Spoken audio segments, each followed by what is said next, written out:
नमस्कार दोस्तों, मैं मृत्युंजय आपका स्वागत करता हूं हमारे इस चैनल सटीक परामर्श में। और देखिए, अगर आप खाने-पीने की चीज़ों का काम करते हैं या फूड से रिलेटेड कोई भी काम करते हैं, तो फसाई लाइसेंस या फूड सेफ्टी एक्ट का जो लाइसेंस है, वो एप्लीकेबल होता है।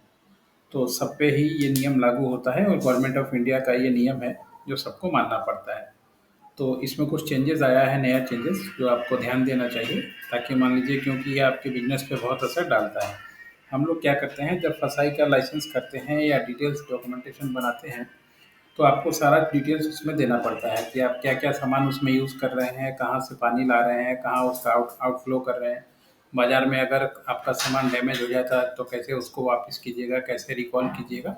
चाहे कोई भी खाने-पीने का सामान हो, चाहे पानी का हो, चाहे मान लीजिए आपका फूड रिलेटेड स्नैक्स हो, नमकीन हो, मिठाई हो, कुछ भी हो, रेस्टोरेंट हो, कुछ भी। तो इसमें एक नियम था कि अगर मान लीजिए आप गलत इन्फॉर्मेशन दे रहे हैं और कोई आप पे केस करता है, और अगर वो साबित होता है, या मान लीजिए आपके यहाँ पे कोई एफएसआई का बंदा इंस्पेक्शन में आता है और आपको साबित हो जाता है कि आपने जो इन्फॉर्मेशन दिया है कुछ और है, और आप काम कुछ और कर रहे हैं, बना कुछ और रहे हैं, या उसमें कुछ और तरीके की चीज़ें मिला रहे हैं। तो उसमें क्या था, पहले 2 लाख रुपए का फाइन होता था, और उसमें 1 साल या 3 माह इसके आसपास कैद होती थी, यानी जेल भी भेजा जा सकता था। मगर अभी जो प्रावधान चेंज हुआ है, ये धारा 61 में, तो इसमें एक नया सिस्टम ऐड हुआ है कि जो जेल वाला सिस्टम था उसको खत्म कर दिया गया है। मगर जो फाइन था वो 10 लाख रुपए कर दिया गया है, यानी डबल ट्रिपल से भी ज़्यादा।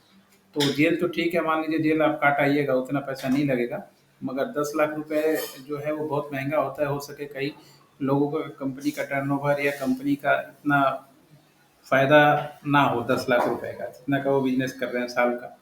तो इसलिए आप थोड़ा सावधान हो जाइए कि फसाई में जो भी आप काम कर रहे हैं, उसका इन्फॉर्मेशन जो भी दे रहे हैं, ये साइबर कैफ़े वालों से बनवाना बंद कर दीजिए। और जो प्रोफ़ेशनल लोग हैं, उन लोगों से बनवाइए, नहीं तो पता चला कि ₹500 बचाने के चक्कर में आप 10 लाख के चक्कर में ना पड़ जाएँ। क्योंकि गवर्नमेंट स्ट्रिक्ट है, अगर मान लीजिए आपका कॉम्पिटिटर ही आपका सामान उठा के अगर कोई केस कर दे, और उसको पता चल जाए कि आप क्या चीज़ नहीं कर रहे हैं, क्योंकि टेस्ट रिपोर्ट लैब निकलवा के कोई भी पता कर सकता है, तो आपके लिए मुश्किल हो जाएगा। इसलिए अगर फूड का काम कर रहे हैं तो थोड़ा सतर्क हो जाइए, और इन सब चीज़ों पे हमेशा जो गवर्नमेंट का नया नॉर्म्स आ रहा है, थोड़ा ध्यान दीजिए। बेफ़िक्र मत बनिए कि जो होगा देख लेंगे। तो 10 लाख जब भरना पड़ेगा, तो बहुत बुरा स्थिति में लोग आ जाते हैं। जब नहीं समझ में आता है तो बड़ी-बड़ी बातें करते हैं, मगर जब गवर्नमेंट अपने पे आ जाए या पकड़ में आ जाए, तो फिर हाथ पैर पकड़ने से भी पीछा नहीं छूटता है। तो इसलिए ऐसा नौबत ना आए, जो भी काम कीजिए साफ-सुथरा काम कीजिए, ताकि आपको भी कोई दिक्कत ना आए और सरकार को भी कोई दिक्कत ना आए, ऐसी चीज़ों को हैंडल करने में। आज के लिए इतना ही।